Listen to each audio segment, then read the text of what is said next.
Welcome to today's Walk Through the Bible by category. We have 6 categories with 1 chapter each. This will take us through the Bible in less than 9 months. Our first category begins with a reading from the Torah, God's law through Moses. You have completed all reading of the books of the law. Our second chapter is from Israel's history. 2 Chronicles 16. In the 36th year of the reign of Asa, Baasha, king of Israel, went up against Judah and built Ramah, that he might permit no one to go out or come in to Asa, king of Judah. Then Asa took silver and gold from the treasures of the house of the Lord and the king's house, and sent them to Ben-Hadad, king of Syria, who lived in Damascus, saying, There is a covenant between me and you, as there was between my father and your father. Behold, I am sending to you silver and gold. Go, break your covenant with Baasha king of Israel, that he may withdraw from me. And Ben-Hadad listened to King Asa, and sent the commanders of his armies against the cities of Israel. And they conquered Ijon, Dan, Abel-Maim, and all the store cities of Naphtali. And when Baasha heard of it, he stopped building Ramah, and let his work cease. Then King Asa took all Judah, and they carried away the stones of Ramah and its timber, with which Baasha had been building, and with them he built Geba and Mizpah. At that time Hanani the seer came to Asa king of Judah, and said to him, Because you relied on the king of Syria, and did not rely on the Lord your God, the army of the king of Syria has escaped you. Were not the Ethiopians and the Libyans a huge army with very many chariots and horsemen? Yet because you relied on the Lord, he gave them into your hand. For the eyes of the Lord run to and fro throughout the whole earth, to give strong support to those whose heart is blameless toward him. You have done foolishly in this, for from now on you will have wars. Then Asa was angry with the seer, and put him in the stocks in prison, for he was in a rage with him because of this. And Asa inflicted cruelties upon some of the people at the same time. The acts of Asa, from first to last, are written in the book of the kings of Judah and Israel. In the 39th year of his reign, Asa was diseased in his feet, and his disease became severe. Yet even in his disease he did not seek the Lord, but sought help from physicians. And Asa slept with his fathers, dying in the 41st year of his reign. They buried him in the tomb that he had cut for himself in the city of David. They laid him on a bier that had been filled with various kinds of spices prepared by the perfumer's art, and they made a very great fire in his honor. Our third chapter is from Israel's prophets. Hosea 13. When Ephraim spoke, there was trembling. He was exalted in Israel, but he incurred guilt through Baal and died. And now they sin more and more, and make for themselves metal images, idols skillfully made of their silver, all of them the work of craftsmen. It is said of them, Those who offer human sacrifice kiss calves. Therefore they shall be like the morning mist, or like the dew that goes early away, like the chaff that swirls from the threshing floor, or like smoke from a window. But I am the Lord your God from the land of Egypt.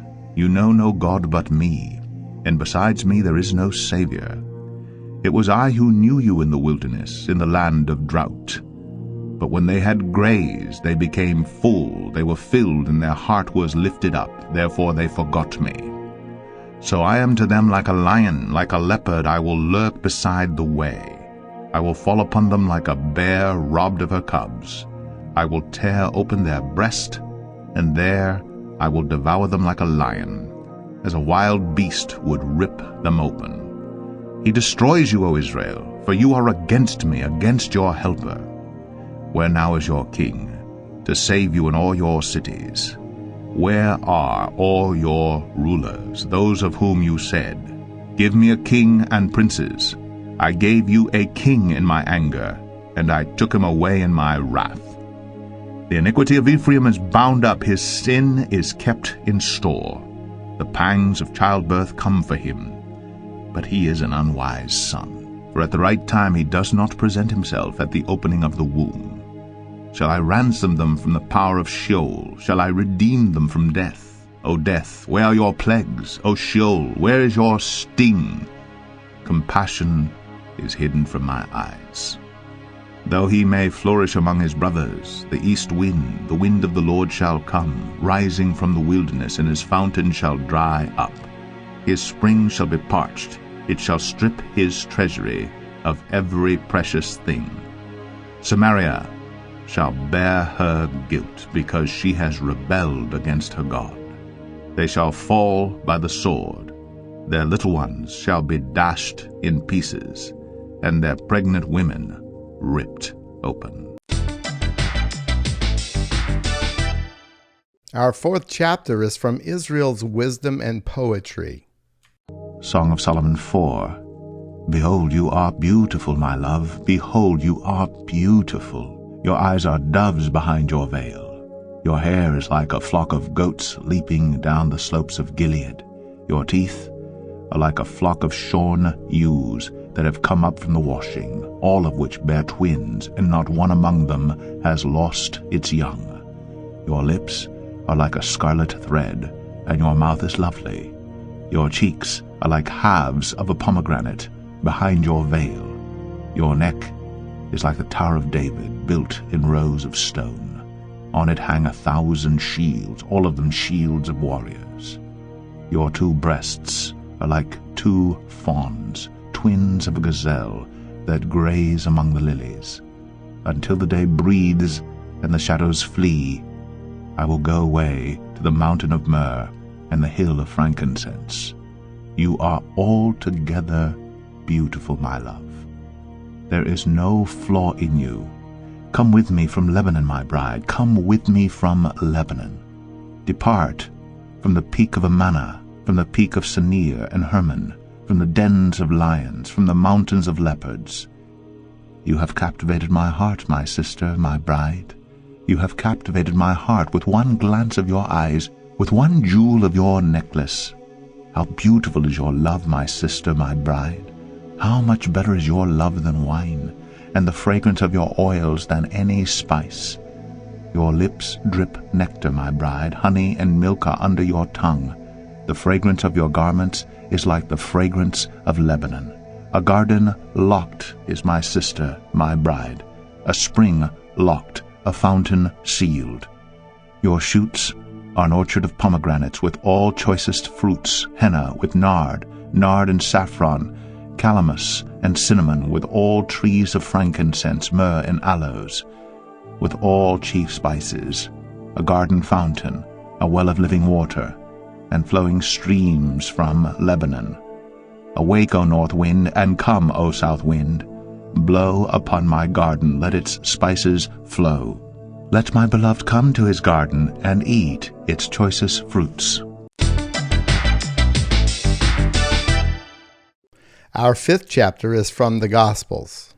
You have completed all reading of the Gospels. Our final chapter for today is from the church epistles, or letters.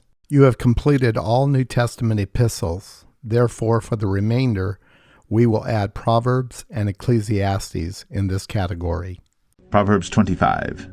These also are Proverbs of Solomon, which the men of Hezekiah king of Judah copied. It is the glory of God to conceal things, but the glory of kings is to search things out. As the heavens for height, and the earth for depth, so the heart of kings is unsearchable. Take away the dross from the silver, and the smith has material for a vessel. Take away the wicked from the presence of the king, and his throne will be established in righteousness. Do not put yourself forward in the king's presence, or stand in the place of the great. For it is better to be told, "Come up here," than to be put lower in the presence of a noble. What your eyes have seen, do not hastily bring into court, for what will you do in the end when your neighbor puts you to shame? Argue your case with your neighbor himself, and do not reveal another's secret, lest he who hears you bring shame upon you, and your ill repute have no end. A word fitly spoken is like apples of gold in a setting of silver. Like a gold ring or an ornament of gold is a wise reprover to a listening ear. Like the cold of snow in the time of harvest is a faithful messenger to those who send him. He refreshes the soul of his masters. Like clouds and wind without rain is a man who boasts of a gift he does not give. With patience, a ruler may be persuaded, and a soft tongue will break a bone. If you have found honey, eat only enough for you, lest you have your fill of it and vomit it. Let your foot be seldom in your neighbor's house, lest he have his fill of you and hate you. A man who bears false witness against his neighbor is like a war club, or a sword, or a sharp arrow. Trusting in a treacherous man in time of trouble is like a bad tooth, or a foot that slips. Whoever sings songs to a heavy heart is like one who takes off a garment on a cold day, and like vinegar on soda. If your enemy is hungry, give him bread to eat, and if he is thirsty, give him water to drink. For you will heap burning coals on his head, and the Lord will reward you. The north wind brings forth rain, and a backbiting tongue, angry looks. It is better to live in a corner of the housetop than in a house shared with a quarrelsome wife. Like cold water to a thirsty soul, so is good news from a far country. Like a muddied spring or a polluted fountain is a righteous man who gives away before the wicked. It is not good to eat much honey, nor is it glorious to seek one's own glory.